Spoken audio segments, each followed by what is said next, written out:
नमस्कार साथियों, vision IAS academy में आपका स्वागत है। आज हम डिस्कस करेंगे आभासी डिजिटल संपत्ति के बारे में। हाल ही में सरकार ने स्पष्ट जानकारी करते हुए जानकारी दी है कि आभासी डिजिटल संपत्ति यानी वर्चुअल डिजिटल एसेट्स पर 1% TDS बना रहेगा। आयकर विभाग द्वारा यह स्पष्टीकरण कुछ मीडिया रिपोर्टों में प्रसारित कुछ जानकारी के बाद दिया गया है, जिसमें कहा गया है कि बजट में पहले घोषित की गई वर्चुअल डिजिटल संपत्ति के लिए TDS दर 1% से घटाकर 0.1% कर दी गई है।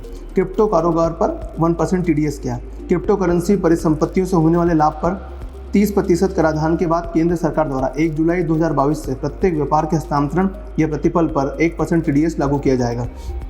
उद्योग भागीदारों द्वारा सरकार के इस कदम को क्रिप्टो करेंसी कराधान पर सबसे विवादास्पद प्रावधानों में से एक माना जा रहा है, जबकि केंद्र सरकार का मानना है कि नए TDS तंत्र का उपयोग लेन देन का पता लगाने और कर चोरी को रोकने के लिए किया जा रहा है।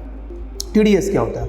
टैक्स डिडक्टेड एट सोर्स, अर्थात स्रोत पर काटा जाने वाला टैक्स कर, जिसे TDS कहा जाता है, जो किसी प्लेटफॉर्म पर विक्रेताओं की ओर से कर टैक्स जमा करने वाले विनियमों एक्सचेंजों के खिलाफ लागू एक दायित्व होता है। वर्तमान में इसकी गणना लेन देन मूल्य के 1% पर की जाती है। आभासी डिजिटल संपत्ति से अर्जित आय पर कर। वित्त मंत्री निर्मला सीतारमण ने अपने बजट 2022 भाषण 1 फरवरी में वर्चुअल डिजिटल संपत्ति से होने वाली आय पर 30% कर लगाने की घोषणा की थी। पिछले कुछ समय में इस तरह के लेन देन में अभूतपूर्व वृद्धि हुई है। इस प्रकार के लेन देन के परिणाम और आवृत्ति ने एक विशिष्ट कर व्यवस्था को लागू करना अनिवार्य बना दिया। आभासी डिजिटल संपत्ति क्या है और ये डिजिटल मुद्रा से कैसे भिन्न है?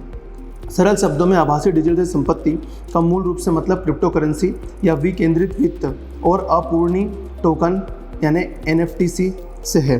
प्रथम दृष्टि अगर हम देखते हैं तो आभासी डिजिटल संपत्ति में डिजिटल सोना, केंद्रीय बैंक डिजिटल मुद्रा यानी CBDC या कोई अन्य पारंपरिक डिजिटल संपत्ति शामिल नहीं होती है और इसलिए इसका उद्देश्य विशेष रूप से क्रिप्टो करेंसी पर कर लगाना है।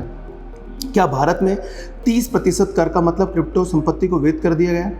जिस किसी भी विषय को केवल किसी पृथक कानून के माध्यम से ही वैध अथवा अवैध बनाया जा सकता है, उसके लिए एक कर कानून कानूनी या अवैध नहीं बना सकता है। धन्यवाद साथियों।